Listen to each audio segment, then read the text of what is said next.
আসসালামু আলাইকুম প্রিয় প্রবাসী ভাইয়েরা, আশা করছি আল্লাহ তাআলার অশেষ মেহেরবানি ও দয়ায় আপনারা সকলেই ভালো ও সুস্থ আছেন। আজকে আমরা আলোচনা করব রোমানিয়ার সর্বনিম্ন বেতন স্কেল কত। আশা করছি শেষ পর্যন্ত আমাদের সাথেই থাকবেন। প্রিয় প্রবাসী ভাইয়েরা, আপনারা যারা রোমানিয়া যেতে চান এবং নিশ্চয়ই যারা আশা করেছেন যে আপনারা রোমানিয়া যেতে চান, তাদের জন্য বলছি নিশ্চয়ই আপনারা জানতে চান যে রোমানিয়াতে বেতন কত এবং বেতনের চাহিদাই বা কেমন এবং কেমন বেতন পাওয়া যায়। আজকে আমরা এই বিষয়গুলো নিয়ে আলোচনা করছি। আর এই রোমানিয়াতে সর্বনিম্ন বেতন হচ্ছে $500। তার মানে এই নয় যে সকলের বেতন $500 অথবা প্রত্যেকটি কাজের বেতন $500 হবে। কাজের ধরন বা কাজের স্কিল অনুযায়ী আপনার বেতন বাড়বে। কাজের স্কেল অনুযায়ী কারো কারো বেতন 600, 700, 800 কিংবা $1000 হয়ে থাকে।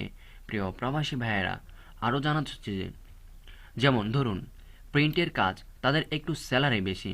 আমি আবারও বলছি, যেমন ধরুন যাদের প্রিন্টের কাজ তাদের একটু স্যালারি বেশি, 700 কারো এবং 800ও হতে পারে। বেশি ইনকাম বা সবচেয়ে বেশি আয় যে তাদের, সেটা হচ্ছে হোটেল বা রেস্টুরেন্টের কাজ। কারণ হোটেল রেস্টুরেন্টে জব করলে সেখানে বেসিক স্যালারি থেকেও বেশি আয় করা যায় টিপস থেকে। সেখানে যারা জব করে তাদের ইনকাম 900 থেকে $1200 পর্যন্ত। তার জন্য বলি, রোমানিয়া কিন্তু একেবারে খারাপ দেশ না, এখানেও অনেক টাকা আয় করা যায়। মধ্যপ্রাচ্য দেশগুলো থেকেও যদি একটু কষ্ট করতে পারেন, তাহলে প্রিয় প্রবাসী ভাইয়েরা, এক কথায় বলতে গেলে রেস্টুরেন্ট ওয়ার্কার কিংবা দক্ষ কারিগর দ্বারাই সম্ভব যে আপনি ভালো কিছু স্যালারি পান। আশা করছি আপনাদেরকে বিষয়টি বোঝাতে পেরেছি।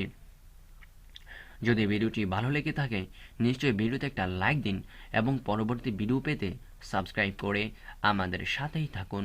আশা করছি পরবর্তী ভিডিওতে দেখা হচ্ছে। সে পর্যন্ত আপনারা সকলেই ভালো ও সুস্থ থাকুন। আসসালামু আলাইকুম ওয়া রাহমাতুল্লাহি ওয়া বারাকাতুহু।